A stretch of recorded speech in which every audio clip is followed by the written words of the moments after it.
All right. First and foremost, we want to give our praise, honor, and glory to Yahweh, Bashim Yahushua, Bashim Kakodash. The second, we want to give double honor to the apostles of GMS Circle of Wow. Peace, blessings, salutations to the hopeful elect that consists of you so-called Negroes, Latinos, Hispanics, Native Americans. And those will be edified. This is Shakwaku Rao from GMS, Virginia.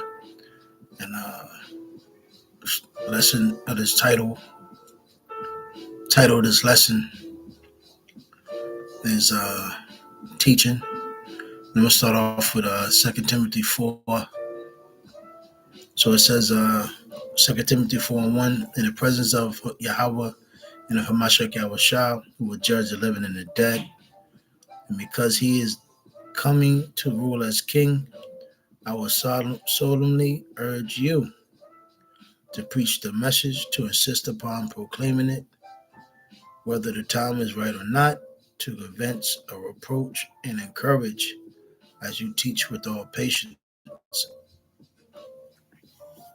So, the people that have the truth, and the ones that pretty much don't have the truth, the Lord is going to judge, and he's going to destroy you. Other things are going to change. Evil and the wickedness will be blotted out when Yahushua comes back, because he's going to subdue the nations. He's going to destroy America completely off the face of the earth, and he's going to destroy basically pretty much the inhabitants of Jerusalem, and in our kingdom, the place that we will dwell will be restored. And then, after what is it, the thousand years, the nation of Edom will be destroyed. So things that's on the earth going into 2026, it's going to be, it's just going to get bad. It's going to get worse. So these people are there's going to be a lot of lying, deceit, mischievous, vulnerability, deception that's going to go into the leading year of 2026. And a lot of men are going to, we have this AI that's out there. Esau is pseudoscience, and Esau is going to use a lot of people that's going to mislead. So it says, I solemnly urge you to preach the message, to insist upon proclaiming it, whether the time is right or not. This is in the GNT.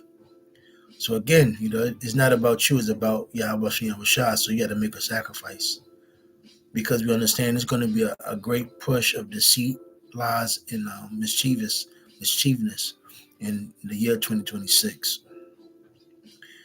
And things are going to increase. The bad things are going to increase, also the good. But overall, this is the time to lock in and stand firm. So and assert. The time will come when people will not listen to sound doctrine, and you're seeing that. A lot of people are finding their own excuse to pretty much go back into the world and not be in this truth anymore, but will follow their own desires and will collect for themselves more and more teachers who will tell them what they are itching to hear. See that? The scripture talks about not having many teachers, but we understand this dark world, the state of this earth is in complete gross darkness. The Lord is going to preserve his elect. In Lord's will, we are his elect, and knows where we are indeed, part of that number. Because times are crucial and times are going to get more hard and worse. But the Lord will deal with the elect. He will take care of those um, that he loves. Verse 4, they will turn away from listening to the truth and give their attentions to legends, to pretty much lies. But you must keep control of yourself in all circumstances. So again, you got to know self-control, which is very important because as things get harder and worse, a lot of things are going to prevail. So let me see something real quick.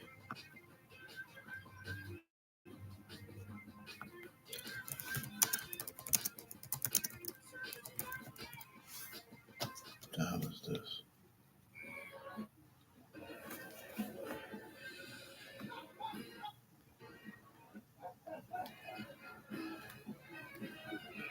Salaki. What does self-control look like?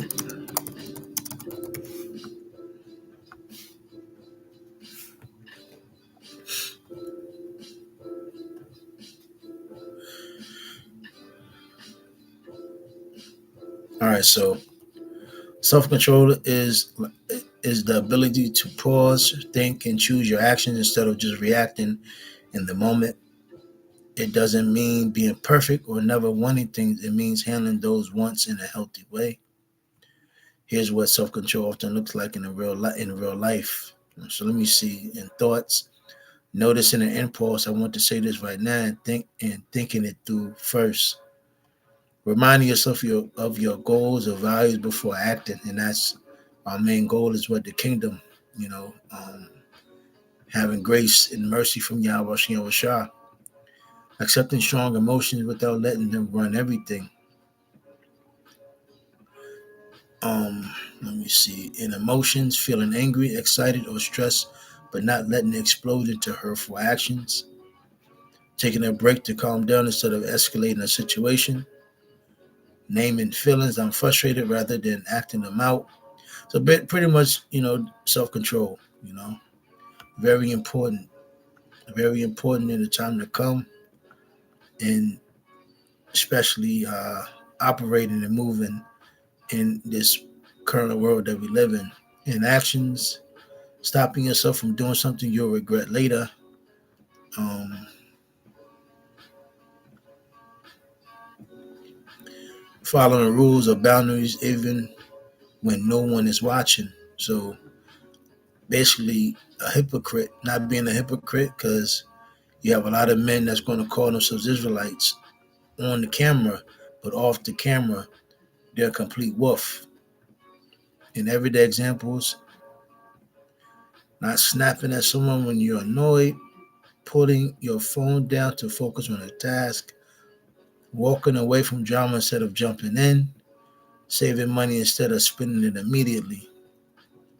So it says, so important thing to notice is the chat GPT. Self-control is a skill, not a personality trait. Everyone struggles with this sometimes, especially when tired, stressed, or emotional.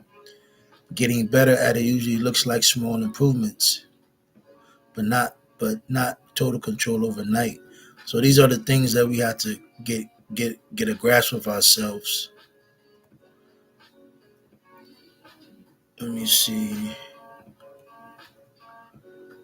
So going back, what the hell is this? Knowing that, hold on. Going back to verse 5, but you must keep control of yourself in all circumstances, and endure suffering, do the work of a preacher of the good news, and perform your whole duty as a servant of Yahweh Bashem Shah. So that this is our duty to pretty much proclaim this truth. You know, we understand. Let me see what happened. Let me see something real quick.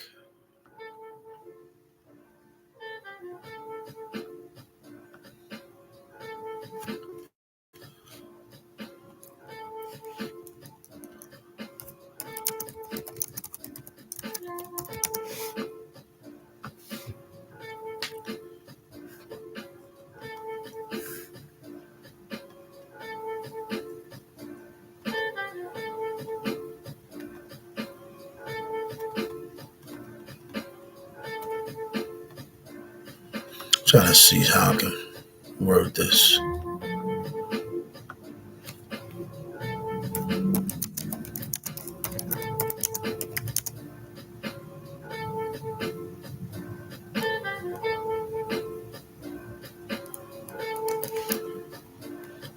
I'll take that back. Let me look up the scripture. Hold on.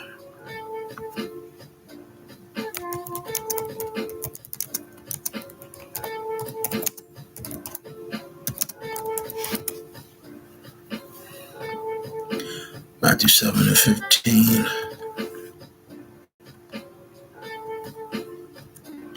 So beware, Matthew 7:15. Beware of false prophets which come to you in sheep's clothing, but inwardly they are ravening wolves.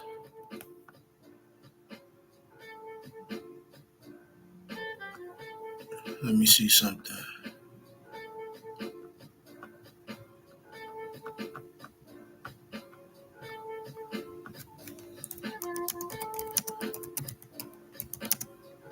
Come to.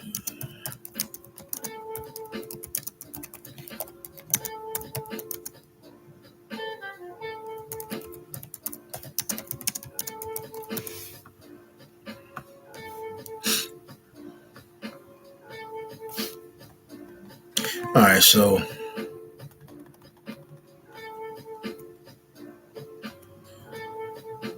to come in sheep's clothing but be a wolf inwardly means outwardly the person appears kind, trustworthy, moral, helpful, or aligned with good values. Inwardly, their true intentions are selfish, harmful, manipulative, or destructive. In other words, their appearance and words don't match their real motives or actions.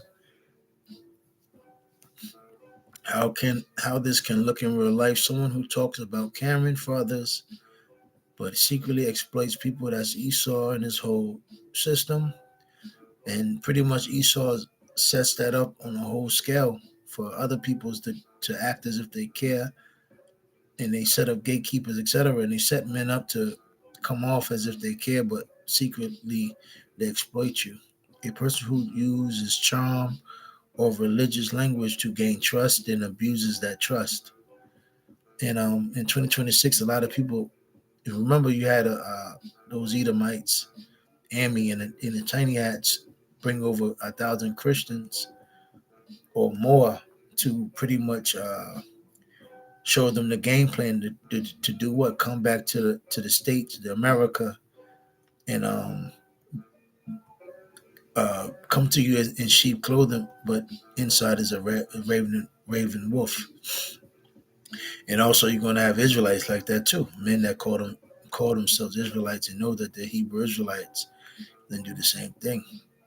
And a lot of these governors and mayors and senators and presidents and etc. They're all in the same league.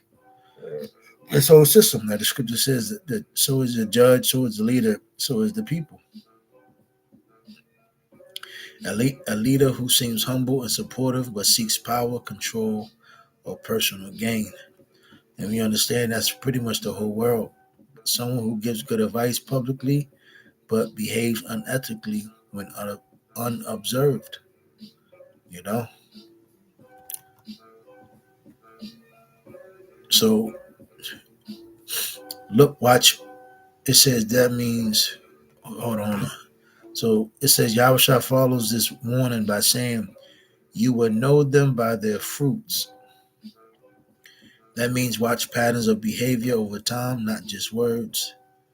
Because we live in a hypocritical place. Everybody acts as if they're of God, they're religious, or pretty much everybody here in America has a character and puts on a character.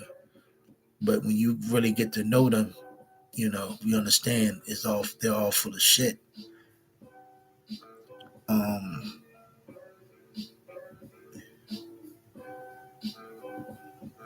What is that?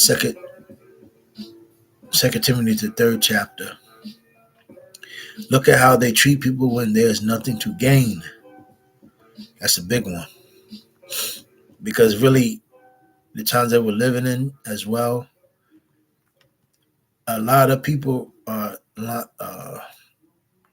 only time they really deal with you is unless they're going to get something out of it. So if they can't use you, extort you, get something out of it, they're not going to be around you. And especially, you can look at how these women conduct themselves with men. They can't drain nothing out of you. They're pretty much not going to be around you. Now, same thing with men. As you can tell, like the scripture says, it's hard to see a friend when everything is going good. But notice whether their actions lead to peace, honesty, and growth, or fear, confusion, and harm.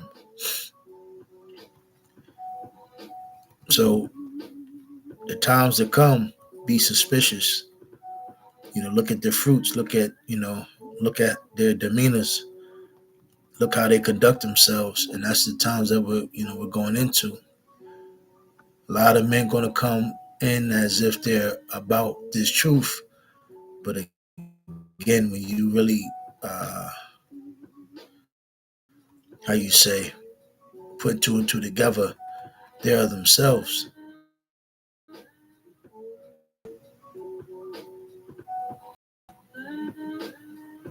In 16 minutes, I'm going to wrap this thing up. Those who use edified, with them to say shalom.